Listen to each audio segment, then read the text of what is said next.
Open your eyes. It's breakfast with the Thomases, the ultimate prize. Mental Wellness Monday. Work it out Wednesday. Pay it forward Friday. We're seizing the day. Digital finance, harmony of love. Serving food to what those two. Rising as the beat and it. Eastern on P2G TV. Breakfast with the Thomases, come eat with me. All right, Grand Rising, welcome to Breakfast with the Thomases. I am your host, and one of your hosts, Alvin Thomas, the Gold Banker, coming to you live one gram at a time. And I'm here with my partner. What's up? How you doing, guys? I get to hang out with the guys and gentlemen today. As you can see, we have a smorgasbord of the men, Right. And loving it. Ladies and gentlemen, I'm looking forward to being kind of a fly on the wall in this amazing conversation. I'm your girl, Ruby T from Breakfast with the Thomases, and we have in our studio today, we got a brother that we've actually seen both of these brothers on the show before. Yeah. We have a guest speaker who's brought his project to the conversation today. Loving it, by the way. Oh, I bring that project back up here. The Unwritten Man. I'm excited because, like I said, I'm gonna be a fly on the wall today. That's my conversation for today. I'll be watching. All right, but brother, please introduce yourself. Yeah, Tyrone STEELE. Ty, can you hear us? Yeah, can you hear me? Yes, I can hear you. So go ahead and give them some love. Let them know that you're here. I barely hear what you said there. Oh boy, we having some serious technical difficulties. Grand Rising. Okay, so this gentleman, we were just introducing you. Say hello. Oh, hello to everyone. I'm sorry, I didn't hear you. It's all right. You know how it go down. Grand Rising, everybody. Yeah. That's right. That's what's up. All right. So getting in the house with the next, we got a conversation. Someone who's going to be weighing in on the conversation, and we definitely respect and love the voice of this brother, Cornell Green. Also another author in the house. Loving it. Go ahead, give him some love. Right. Grand Rising, folks. Pleasure to be here. Absolutely. Pleasure to be here with you again, Brother Tyrone. It's been a minute. As well with you. That's what's up. We got you, bro. All right. So let's get into the conversation. And what I want to have happen is we're gonna get ready to go over, and Ty's gonna give us an excerpt of what we talked about the other day and how it played out. What we're gonna do is we're gonna have a conversation, right? And I want everyone to really be in a space of wherever you are and just chime in so we can have some conversation around it. Because there's no wrong answer to what's going to be said. It's just how it occurred and how you see it. All right. So, and his book is called, his manuscript or his writing is called Unwritten Man, and it's soon to be in the publishing stage. So we're out here, and it's funny. I think this is more of a good A/B test to be on the screen with, and y'all guys get to have it firsthand. All right, Ty, I just want to give you a little heads up. You're going to have to bring that key. Either put your face in the camera or bring your head, because you get like a cut off of your nose. So you got to bring yourself up in the camera. Can you hear that? We like not to scare the folks out there. Okay. So, Tyrone, can you go over what we talked about yesterday? Let people hear the scenario, how it went down, and how you viewed it in how you placed it in your manuscript. First, what's the book about? Oh yeah, I'm sorry. Well, time out. You're right. Ruby is correct. Tell us what the book is about. Thank you. Basics. Yeah, let's bring it to the table. Give us some context. Basically, the book is about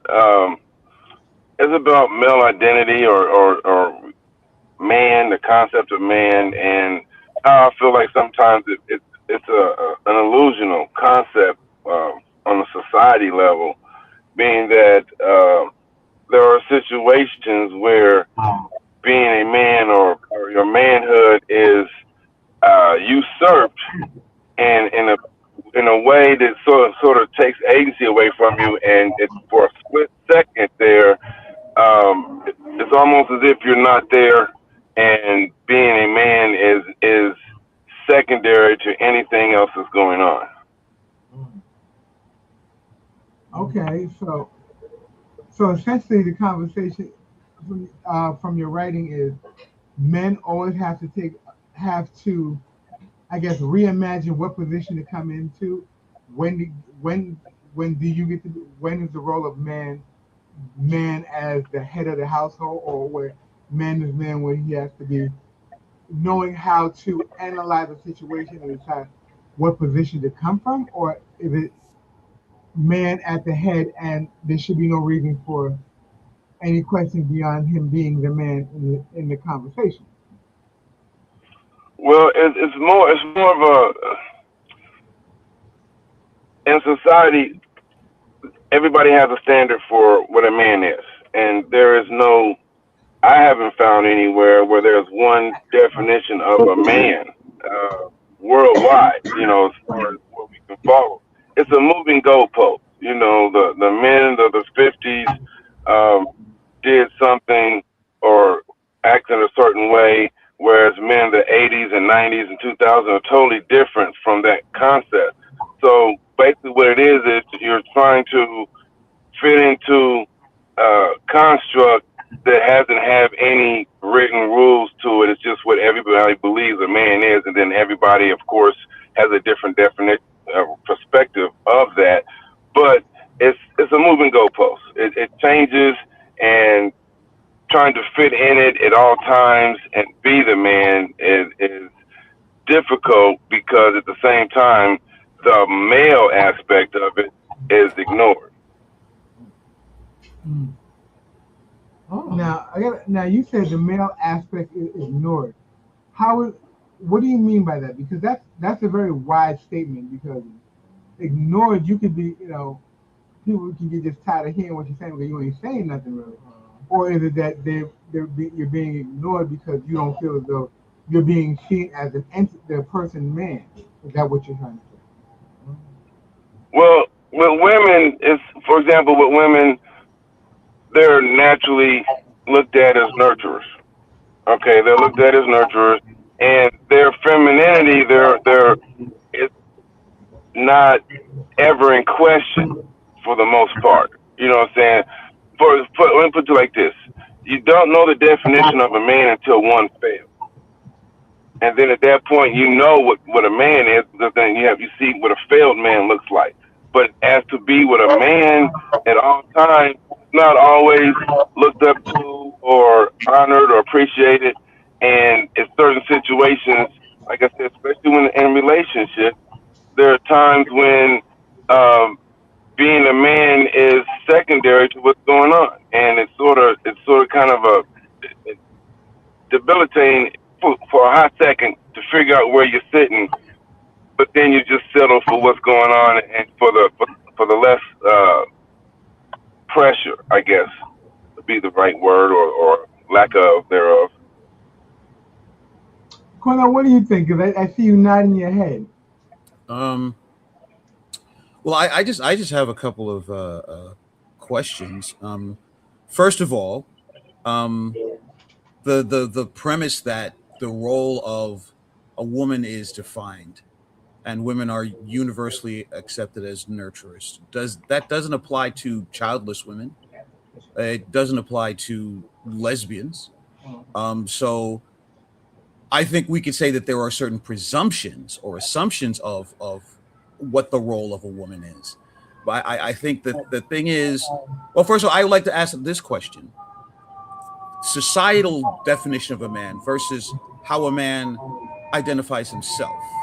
And I hear what you're saying, Brother Tyrone, because we're always expected to find our place in society based on external definitions of ourselves. But I just like to ask you, how do you explore the internal definition? Regardless of what society says, because as you're saying, that's shifting and changing. That can change from where you are geographically, what country you're in, what community you're in. But in terms of your book, do you explore the self identity of what it is to be a man? that's the difficult part, because being that I was raised a certain way, and it's not always the same as everybody else being raised. I was told certain things about what man's supposed to be and what man's not supposed to do. So with that being said, that's all I have is that upbringing from various relatives and friends of the family that had their particular perspective on being a man. Okay. So when you get to that situation where all of a sudden your authority is either usurped or ignored or passed over for a hot second, you feel like almost sudden like you're not there. Um, you lose. It's almost the same feeling as when you're trying to walk up the stairs and you miss a step. You'd Oh, be like, oh, it's there. You missed a step, but you don't right, know how to get back into it because right. it's for a hot second, and then you Yeah, regain yourself. But for a right. hot second, you'd be like, oh, wait a minute, Yeah, I'm being yeah. pushed You out lose some your kind of way balance. or ignored. Yeah, you lose your balance. I hear you. I hear you. You lose your balance, yeah. So then trying to Okay, get back so in the balance. you got it. Losing your Mhm. it's funny, that makes a lot of sense as you're in the role of being a man, and a lot of times I have a conversation that says there's a difference between a man and a male. You have to figure out where you landing, and are you operating in which context are you having you see yourself operating from. So when you're operating as a man from your traditional upbringing, and you said you were brought up a certain way, just out of curiosity, were you brought up in a matriarchal society or a patriarchal society? Because I noticed that in my house when I grew up in a matriarchal society. So there was certain mandatory things you had to prescribe to hold the role of male, because I grew up in a female dominated household. Mhm. So how did that affect you growing up? Like, Massive. So, what was your Uh, background? Massive. what's my background? What are you saying? Yeah, I can't yeah. hear you, Tyrone. Hold on. Well, that was pretty much my background. I had before my father and grandfather passed away, my uncle. Mm, I was primarily with a single mom, me and my okay, brother, okay, and so I go with basically I grew up with my mother and my grandmother, and I had some contact with my father and stepfather or grandfather and uncle, but it wasn't always consistent. So right. everything that even though I had talked to and moments where dad would say different things to me or try to instruct me on life and things of that nature, he wasn't always there. Okay, So most of my upbringing was basically from the females in my family as to what their perception of what a man is supposed to be. okay. Were you the old? You say you have a brother. Were you the older or the younger of the two? I'm the older. I'm the older. Okay, He's 3 years okay, younger than I am. okay. So, in your growing up, was because you mentioned your authority in early times. So, was a lot of kind of what would normally be the patriarchal head of the household, was some of that upon you at a younger age, even while you were still living with your mother and grandmother? Yeah, I was expected to perform a certain way. Yeah, Yeah. I was. So I wasn't necessarily the man of the house in Right. the sense that I had to go out and help with bills and things of that nature. But I was considered man of the house because it was just me and my brother, and I was the Right. older, so I always had to put the example out for him. I Mhm. always had to show a certain way and act a certain way, or live up to certain expectations. But like I said, those rules for man and manhood, they're not necessarily written down in stone Right. anywhere.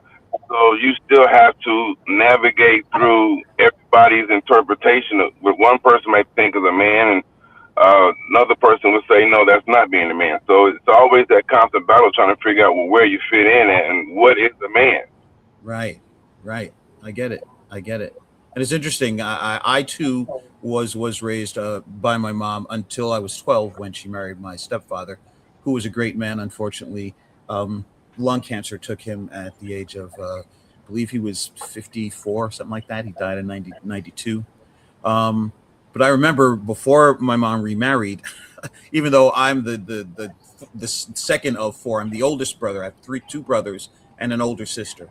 And I remember like at nights when our cat would catch a mouse, you know, and she would play with them, but she wouldn't kill them. So after a while, I would have to dispose of them, and I'd be woken up in the middle of the night, and I'm thinking, hey, I'm just as squeamish around this half dead mouse as you guys are. Why I got to be the one that's got to grab it, you know? But because I'm the oldest boy, and so it fell upon me. Even like at 11 or 12, I still had to be the one. Yes, So it we did. That was a definite role. Yeah, and I can really relate with that because my mom used to get me up. I grew up in a tenement building in the city, and I'm like, guess what? When you had four-legged creatures and a tail running around, mom was not getting it. And she had Yeah. all boys. And She had all boys. He wasn't the only boy. Yeah, but I was the one who had to get up every morning and go, Al, we got something in the kitchen, you gotta get it. And I'm like, oh, Yeah.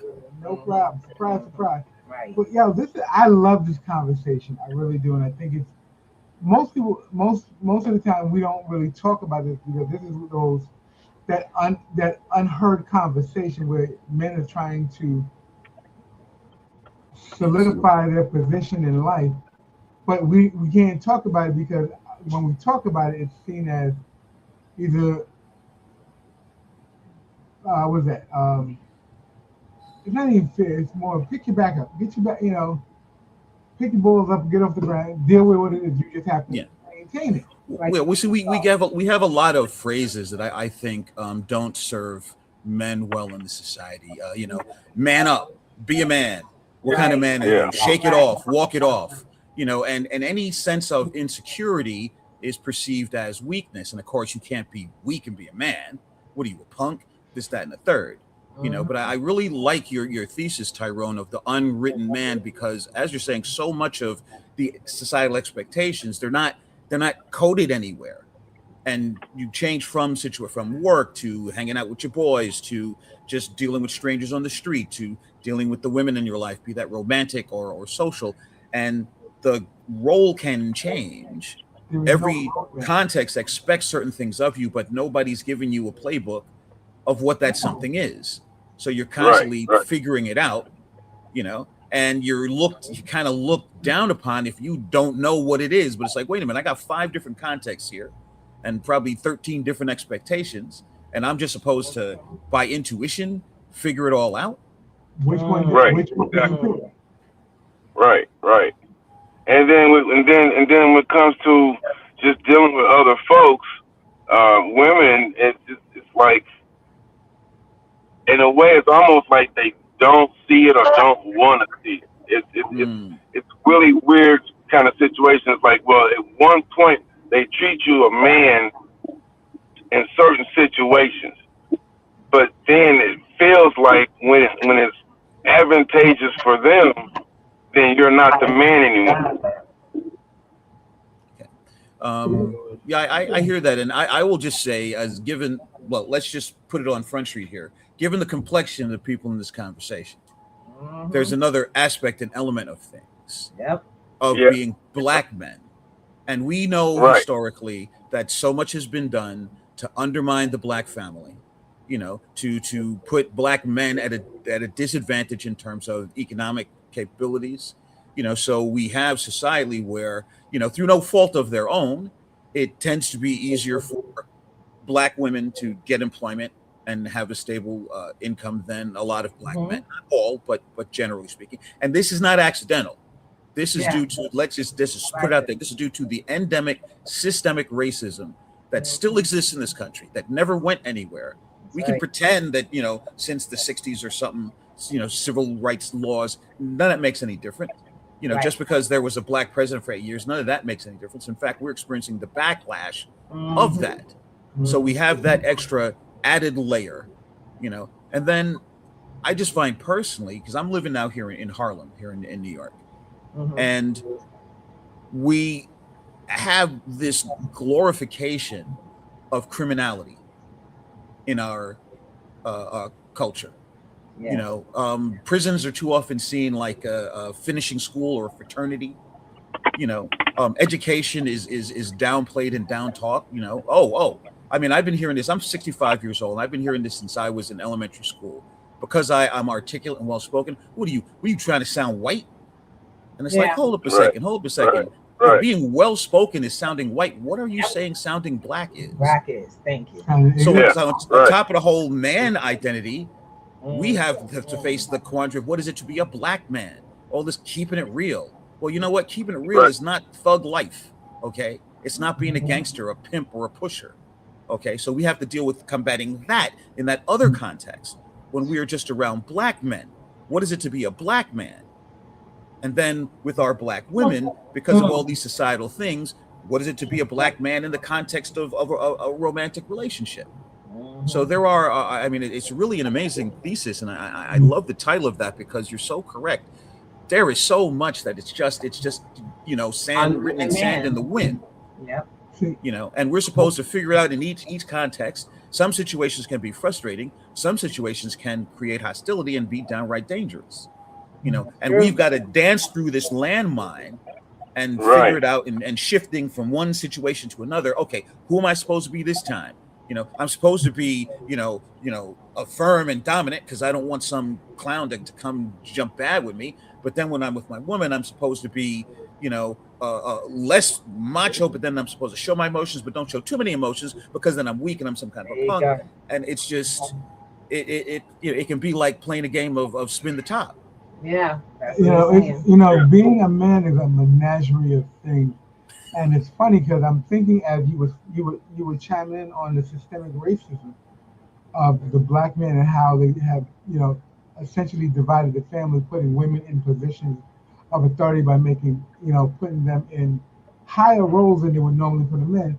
It makes me think back to the Willie Lynch letters and how the plantation owners separated the men from the family and then took advantage of the woman, made them feel that they had to pull the weight of everything, and they still do it till today. This is the same game plan being played. Yes. They just give Just it. to take you back, I don't want to cut you with, but I'm gonna let you know right now that was done in a very forceful, mentally distraught way, a very physical way.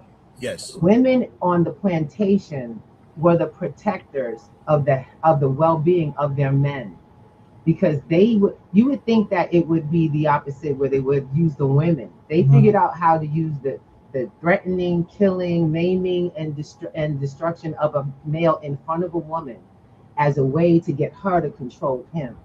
Yeah. And that's what's been going on consistently. Like what Cornell said, even with when we went through what I call the Reagan years and all of those, Oh yeah. the welfare queen process, Yep. where the system literally created a separation of family where the father couldn't be there. They couldn't be earning too little together. You had to be on your own. Your man had to leave you. You know what I'm saying? They actually created the system of the by design, 100%. and it's still going on. It's still being perpetuated through working opportunities. Through, you know, that's still going on today. Yes. You know, and the guys, I'm listening, and I'm like, yeah, we got a lot to overcome together. I Yes. just, you know, just to not to stop it, but we got to thank the people for being on Oh this, yes, this absolutely. grand day. Yo, we got people coming from Bmore. We got people coming from the West Coast. Yo, we got my brother Beast P the Warrior in the building. Thank you for being on. And we have the people on YouTube, Facebook, Twitch. Thank you guys for being on with Breakfast with the Thomases. Yeah. We're on right now with the writer Tyrone STEELE, and we're talking about his manuscript, The Unwritten Man, and how, you know, men are seen and in some cases demoralized and demeaned for trying to hold the role of a man. Mm-hmm. But how do you hold the role of a man when the goalposts keep getting moved down the field? So, And our guest panelist, Cornell. Don't forget Cornell. I know, I ain't forgetting. I'm like, just trying to get it all out. Yeah. So yeah, so this is a real onboard conversation. You know, I wonder how, you know, the people out there that you're on the screen. How are y'all guys weighing in on this conversation? What do you guys really think? Men or women? And let me ask you, Brother Tyrone, while we're waiting for the audience to weigh in. have you found, or do you find when you discuss this in terms of the concept and in the manuscript, that some people might misinterpret your intentions of thinking that you're trying to be over macho, or you're trying to put women down or something like that? Mm. Well, that's what I was just going to say. I don't want women to feel like this is a man versus woman type of thing. Right. It's not per se, but in a way, it is in a core, core value of it. But I'm not trying to start a fight between the sexes. That's not what I'm trying to do. Right. But at the same time, I wanted to feel like I should, because I see all the other books, that women write, and they talk about their pain point, how they feel, how they interpret it, and how they're trying to go about navigating through it without Yes. ever being looked at as less than a woman. But Right. it seems when you do the converse of that, when a man tries to come out and say, "Hey, this is our insight," Yeah. then before we can really get the insight out so you can see it and understand it, it's more or less relegated to what you should have done to appease the woman. And that male perspective is just automatically just pushed out as if it never existed, and it's only about making the woman feel good because that's all women want for the most part. And I know I'm trying to speak in general, but I don't really want to make it as a hard play on it. But in general, women tend to want their feelings acknowledged before the problem is solved. So it's kind of a catch-22. If you solve the problem, then the woman feels like, well, you ain't paying attention to me. But if you pay attention to the woman, then the problem still exists, and it continues to make her feel that way. So one way or other, we're just like, damn if I do, damn if I don't. But there's no understanding. It's like the man is not even there, but he's there. So Right. you want the man for one thing, but you don't want him for another thing. But at the same time, he's the man, but he has to come back and appease on the other side. But Right. it doesn't feel like you're being the man all the way through Okay. handling the situation. I don't want to cut you with him, but I think personally this is a great opportunity. We got into a little conversation yesterday. It was awesome on the book, on the book. And so I personally think that this would be a great opportunity for you to share the excerpt you did with us. And it's a scenario to give everybody it's something to go on to preface that to, okay? And that's a whole scale right there. That's a Yeah. whole To scale. get some I want- context Right. for the conversation. Well, here was the scenario. I'm set up for you. I was the female and I that were together. We were visiting one of her friends who had a female friend over. So at the time, well, I smoked, and at the time I was like, well, we need to get some cigarettes, so I'm going to get some cigarettes. That was the initial conversation. Now, when I returned back to the house, as I'm coming in the door, our friend's friend is walking towards the door. And as she's coming towards me, she asked me, can I help her, assist her with bringing something out of the car? And before I can say anything, my girlfriend at the time jumps up and says, wait a minute, that's really disrespectful. You need to talk to me before you can talk to him. And at that moment, I felt like more or less a child because someone has said, I can't speak for myself. You have to speak to me. And I had to adjust for a hot second. And my adjustment for that couple of seconds was, wait. Hold up. Why? Who gave you that authority over me? And it wasn't about trying to push my chest out and say I'm all man and macho, blah blah, this, that, and the other. Right. Someone directed a question towards me, and then someone interjected and said, "He can't answer that. You have to ask me." And that just really just it literally physically froze me for a second because I was like, "Oh, hold up, wait." Right. So now you're trying to say I'm not male enough or human enough or man enough to answer the question and to carry out the task without the extra, you disrespected me because you're talking to my man mentality. Right. Well, it's as if someone took your agency from you. exactly. Before I could even say anything, and it's all of a sudden I just had a hiccup, and I froze because I couldn't. Literally, I didn't know what to say, didn't know what to do, and I was like, for a hot second, it was like, and going through my mind, it was like, if I fire back at her, then she was like, well, why are you jumping on me? Right. If I say something to the other girl, so I just asked you a simple question. But then it comes in between her and the two women as far as, you know, this relationship, you know, you should have said something to me before you said something to him, which takes me totally out the conversation because now it's like I have no like, so what's Right. going on? And I'm looking at it like, wait. If I'm the man, I should be able to say something to resolve this, but there's no way of resolving it because the Right. girl asked me a question, she went on out the door. The argument started because now you disrespect. I'm supposedly disrespecting her, but I'm looking at it like, well, you're being insecure, which Right. now becomes Right. another insult, which compounds the problem because now I've insulted her by saying she's insecure. Right. Which, to So my observation, just based on the scenario, is exactly what it is. It's.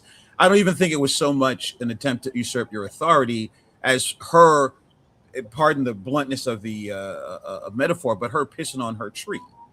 Yep. See, that's basically, it was a jealousy situation. Yep. It's like, you yeah, can't be talking to my man. It's like, hold up a second. First of all, there's no leash around my neck. Okay, she ain't asking me to go do the nasty in the car. She's asking me to help her out with something in the car. And right, if exactly, you and I, my lady, should be tight enough for you to understand that I can help somebody bring some packages in, and I ain't stepping out. And see, right, one of You the know? things that occur in that situation is one, jealousy is jealousy is probably just the icing on the cake because there could have been more stuff. There could have been more stuff in the area at the time, but that the package and the girl speaking to you directly was just an ignition switch to bring out stuff that she had on her mind, and it just fell out right there and there. Yeah. And her saying to you, "Why didn't you ask me?" was a way of getting you to realize there's a conversation missing between the two of you. Yeah. She just didn't know where to put that at, and she just threw it out on the floor. In the process, yes. Yeah. And maybe there was a demasculate- conversation between those women Now, while yeah, you were stepping out getting the that's cigarettes. another thing. You guys were at a it could have mutual been. friend's home. I don't know what could have happened while I was away, Right. but it's still that mental, and I see it amongst our people more so than anything. Whereas it's a situation where women are expected, when they know a situation, they're expected to address the woman before addressing the man. And to me, that just takes out the agency of the man altogether. Why should you have to ask her before you can ask me to help you do something when in a male-dominated society, Yep. you should just be able to ask me straight out. Wow. And I want to go back to speaking to that as well. In a male-dominated society, women are never supposed to address men in the first place. If you are truly looking at a male-dominated society, Yeah. men don't involve themselves in women's concerns for that very purpose. Yes. If you ever, and I can take you to many religions, society, I would never talk to a Muslim woman's husband first, ever. Do you know why? That is considered the ultimate disrespect, and he himself would put me in place. He himself. That is the culture. This is why this becomes a problem, because we were not raised in that culture. So you don't find your manhood in allowing women to have their say with each other. You have a loss when you don't have the say. You allow your woman to stand your ground when it comes to other women instead of putting yourself in the place of that women's conversation. That would have avoided all of the crazy that went on after, because you would have learned but at the same time, I spoke to another woman about it, and she had a totally different, totally opposite point of view. She was like, even if we were married, or in a situation, because this situation I wasn't married. So, but even if I was married, in her eyes, it's like, if we're married or we're in a situation and the woman says something to you, I don't have any problem with it. You know, it's not like she said, "I want to speak to you outside for a moment. Can you Right. come? Can you come with me outside?" She didn't say that. She said, "Help me take something out the car." Right. So with Right. that being said, her viewpoint is, if a woman talks to you and to help, ask her for help, and you're doing the help and carrying out the task, if in doing that she comes sideways at me, then it's all on me to correct her, Yeah. Well, Correct. to this set is her right to the straight. thesis of your book and to the title, Yeah. Unwritten Man. Unwritten There's man. Yeah. three different contexts that you could be interpreting the situation in, Mhm. and how are you supposed to know?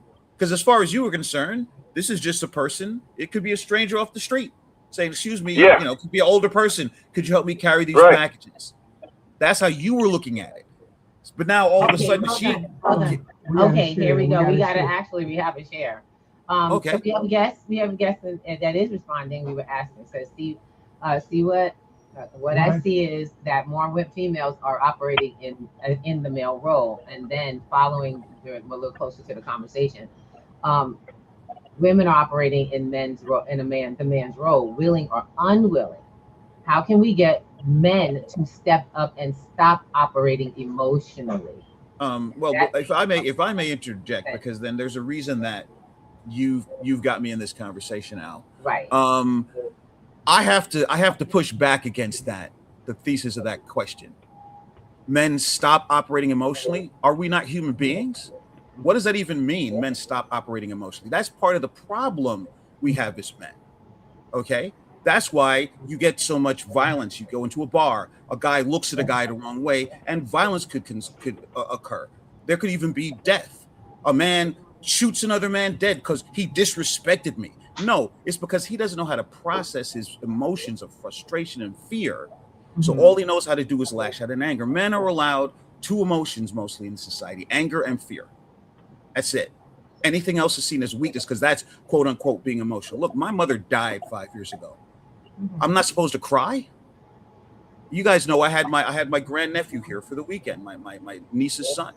Okay. I loved him. We had a great time. And when I took him back to New Jersey, you know, late at night, and we walked him to the door because his mom was asleep. She had to work. So and plus I had to get right back to take the train back to Penn Station.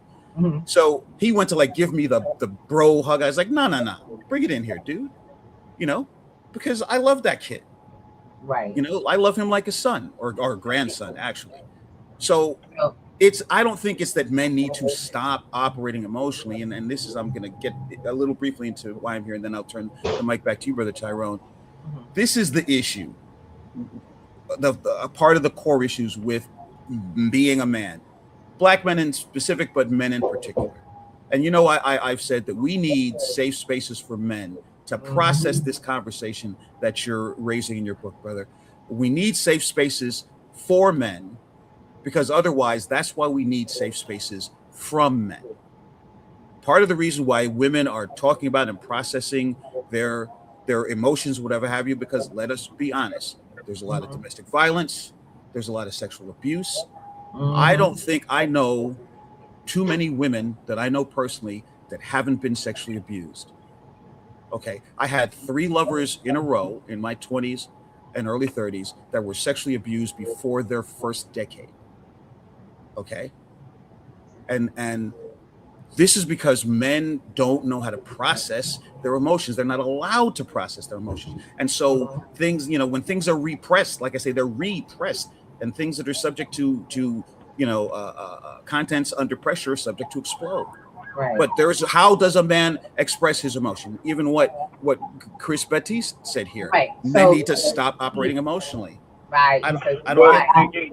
The but question at the I same think time, it was context. Well, brother Tyrone. Right. Go ahead. and at the same time, women want us to be more open with them. Yeah. So there's a really fine line. Yeah. You can only show your emotions to a certain point with Not the too woman. open. It's like I asked the question one time: if a man, for example, if a man is pursuing a woman, you know what I'm saying? I ain't gonna lie, there's a little bit of begging in doing it. So how much begging does a man have to be before he's considered less than a man? Yeah. You know what I'm saying? What because you can only do so much. There's only so much begging you can do and crooning and keep Yeah. sweating that you're gonna be able to do with a woman. After that, it's like, please get up. You're making a fool of yourself. You this, that, and the Yes. other. This isn't very manly of you. You know what I'm saying? Yes. But at the Yes. same time, is that women never have to go through life and being told you're not woman enough for whatever the situation is. Men constantly get, like we just talked about, you got to man up, you got to Yeah. do this, you got to do that, and everything we do strikes at our manhood, good, bad, or indifferent. It's always about our manhood. Yes. So Yes. if you're in our maleness, the male aspect of us is never ever in the conversation. Right. You got to be open, but don't be too open, because then you're weak. Right. And then you're some kind of Right. But if you're not So open you got enough, to then balance you're that out. closed And off. then on top of that, I believe that women want men on a certain level be women. Women want men to be able to be like their girls. When women get together with their group of girls and they just have a ball talking, blah blah this and that, they expect that from their men as well. But that's just not how men That's do. not reality, though. Men don't. We don't I'm sorry, Tara. we don't do it the same way that women do it. Say again? Men don't cat call hang out like that. When guys get together and we at a bar, we talk trash. Got it, get it. But when you with your woman, you trying to hear what she's saying. You're not in that he conversation about trying to be one of the girls. You're trying to be a man, just trying to be supportive of your woman where you at, spending time, having some conceptual, I guess, conversation that actually amounts to something. I don't see Right. that.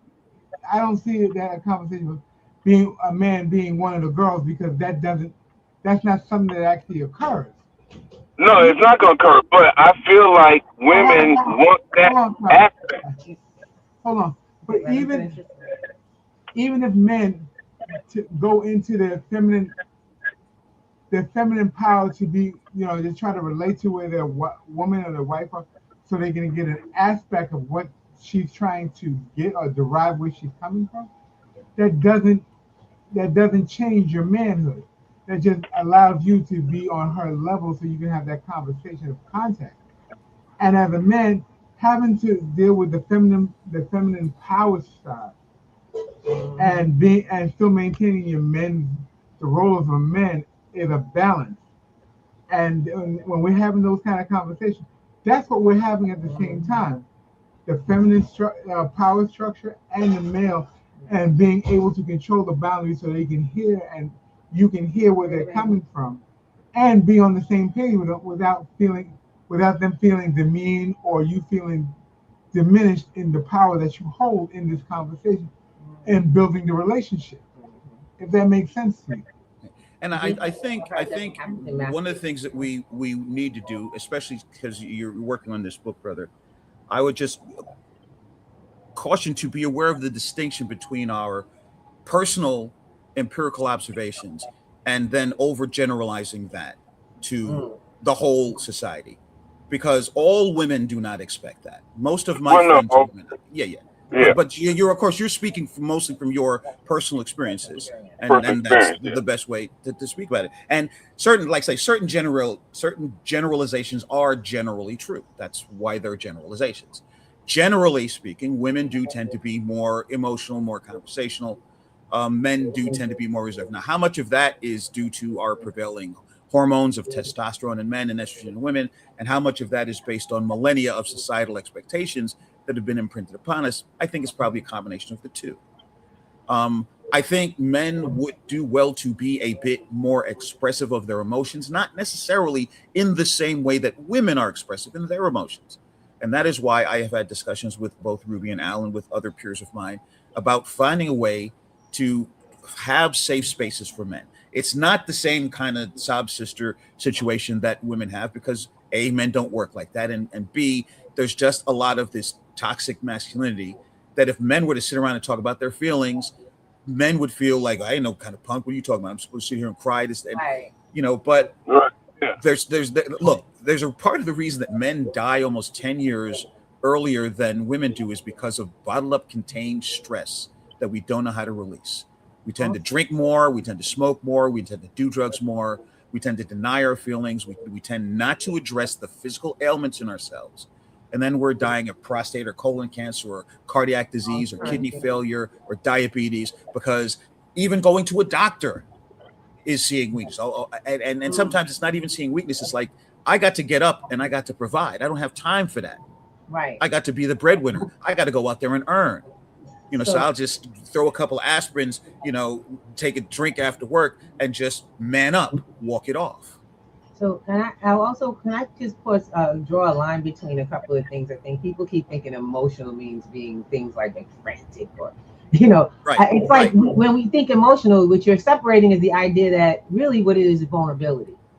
We're not even talking about emotional, the crazy stages, manic, that and the other. We're talking about vulnerability, the ability to be vulnerable with others, meaning yourself, your inner self being able to be shared with someone. And that's what men are really cut off from because we've been told, oh, we're not interested in your inner self if you ain't doing it, this, and this. And I get it. As a woman, I get that's where y'all come from. Y'all get that? I hope that you hear me, that my brothers hear that. But whether you know it or not, really that's the part that, and I'm gonna speak to my sisters, that's the part that's missing.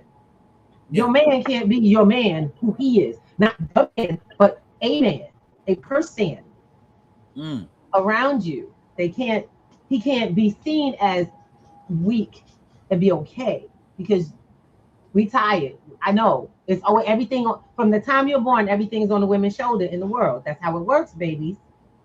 That's how it works. You just have a different set of shoulders, is what I've been saying to women a long time. We just have different set of shoulders that are made for different things. I love my husband, but he ain't me, and he will never be.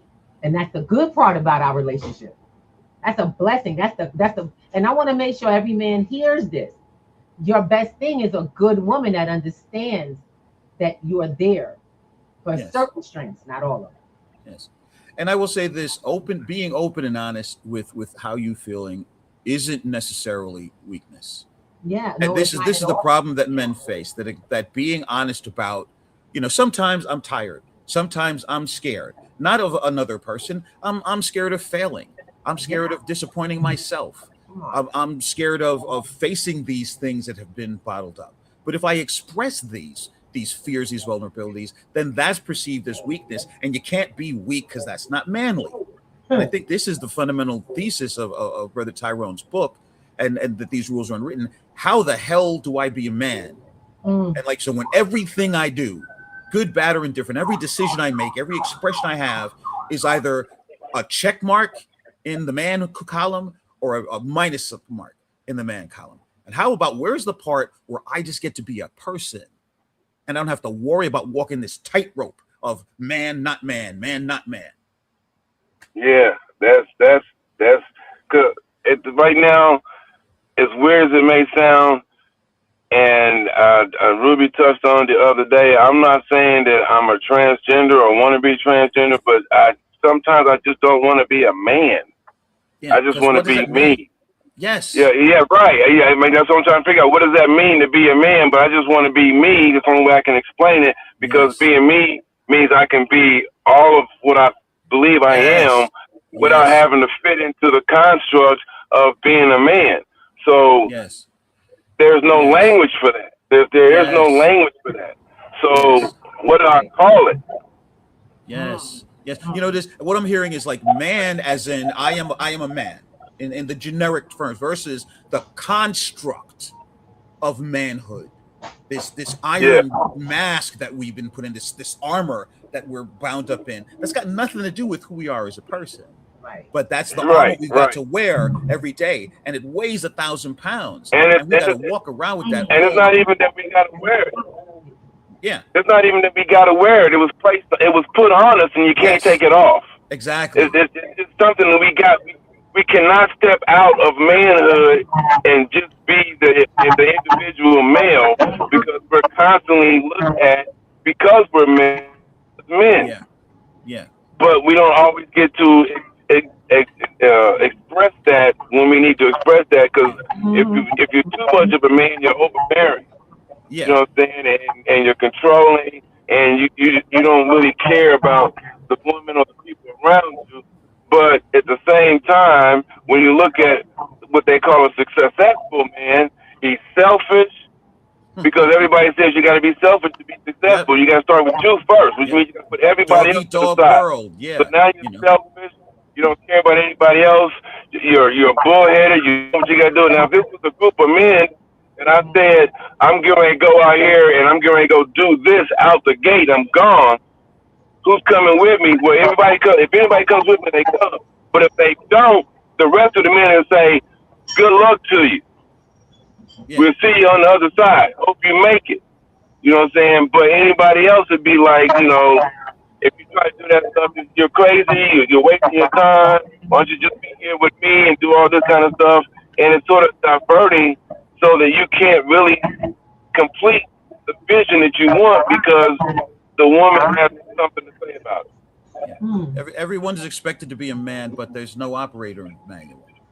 Nope. So We have this imposed upon us Right. from birth, but they just gave us a definition. They don't give us the rules. right, and it continues, like Exactly. Charles says, and it's continuously changing. Yes. So the so-called rules are continuously being said. This is what it is.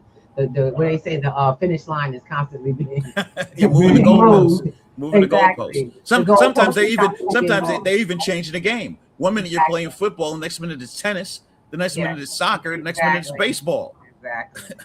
And you never know where you are, guys. I just want to I gotta kind of cut into Mr. Thomas before I do. Did you want to say something? No, you're doing fine. All right, so I just want to say one, thank you so much for being on the show.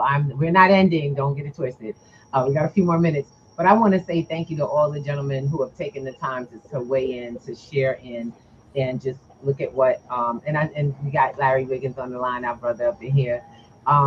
I want to just say this is a conversation that needs to be consistent and continue.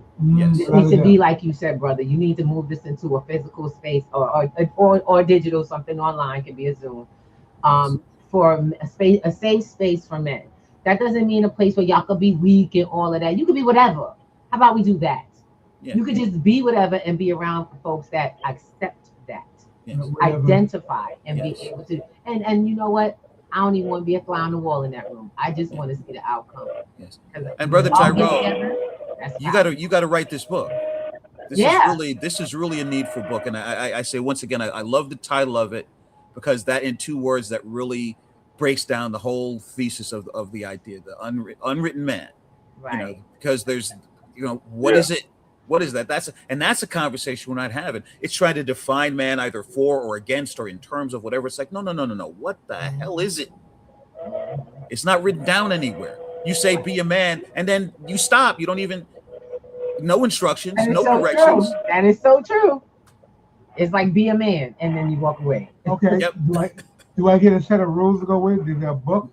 You know what it Yeah. sounds like? You know what it sounds like? It sounds like when my mother used to say, they tell them don't fall for the okie doke.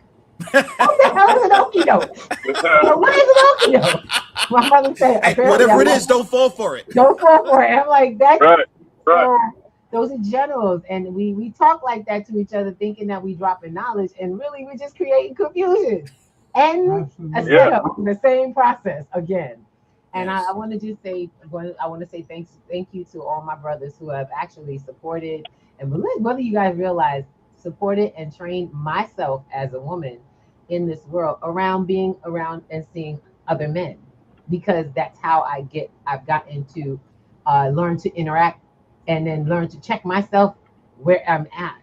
I get to know who you are as a woman because I've found brothers that are vulnerable. That I'm grateful that y'all have been able to be vulnerable with me. Yes. And I'd like to make sure that I myself as a woman shares that. That's like a magic power, ladies. I just want to put that on there. That's a magic power. Y'all looking for a man? Looking for a better daddy? A husband? Baby daddy, no. The kind of guy that can actually do this is probably the one you really want to be talking to. Yes. And I will say this in closing. As I said, I was raised by the women of my life. My older sister, my mother, my mother's older sister, my aunt, my mother's mother, and my mother's mother's mother. Those are the primary influences in my life.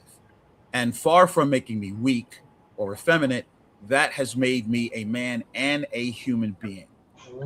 Because I did not have this overlay of my mother was a very beautiful woman and had lots of different suitors. She chose my stepfather, and she said to him, okay, I love you, I will be your wife and I will be your woman, but remember, I'm a mother first and I'm your woman second. And she chose who would be the best man for her sons. Okay, because she knew that she I needed a heard strong male presence in our lives. Right, right. And I heard it from another friend of mine that was saying, it's like mothers. Boys. Say that one more time. Brother, It had to be golden. Go ahead. Say it one more time, Ty. The whole thing. Mothers. Yeah, because we lost your audio there. Yeah. Right at the punchline. Y'all know he said something powerful because that's the only time we get that. No. Still can't hear you, brother. We're trying to still hear you. No.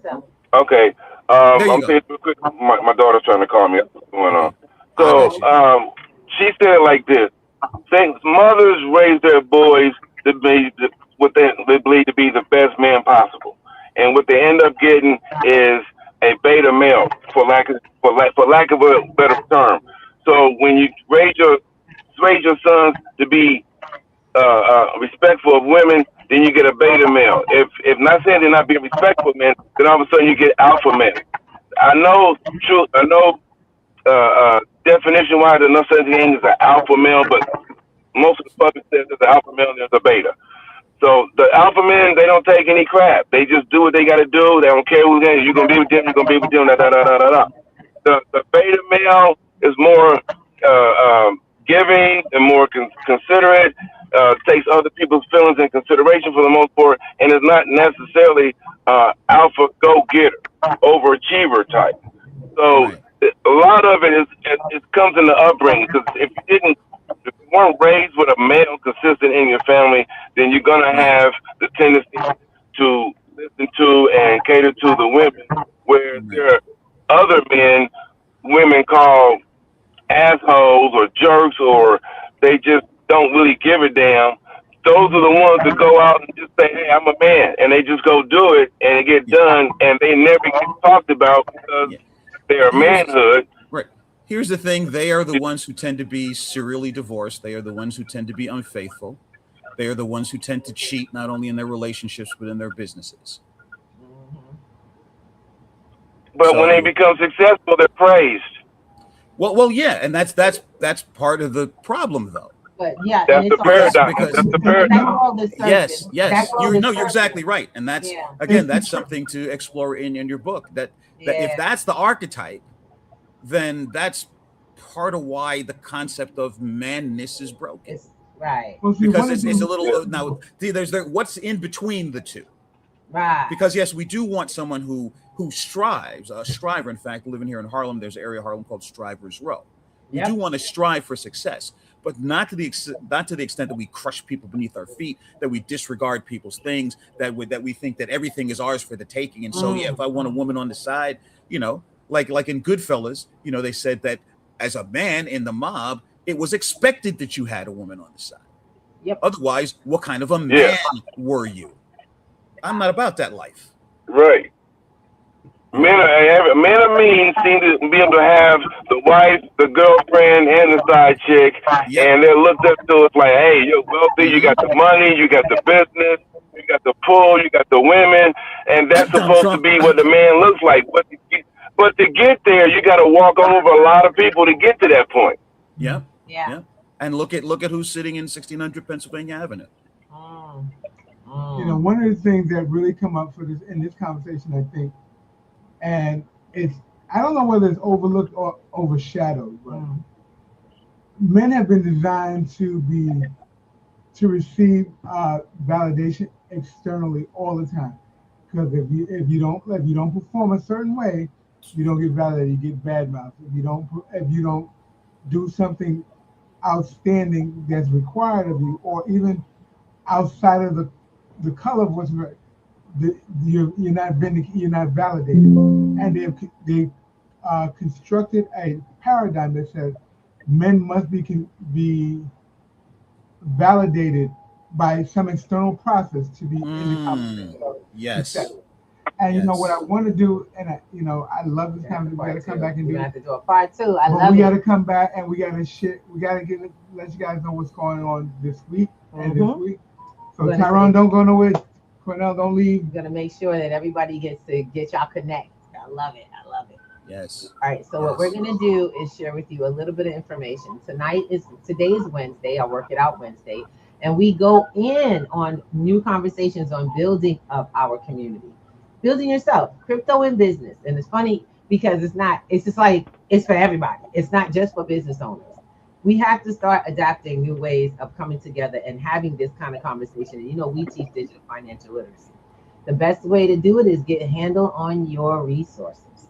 So with us, we see that businesses are part of communities, and we are the community. Yes, we are. Come on out to our free conversation event tonight. Free conversation event tonight, the crypto and business. See how you accept crypto. And also, you guys, let's start talking about why this stuff is important. We just talked about who's in the White House. Guess what? It don't matter who's in the White House. It matters who's in your house and what's in your pocket. So we're going to have that discussion tonight at 8 p.m. on P2G What's in your Network. wallet? You'll be able to, you know what I'm saying? and do you have a wallet?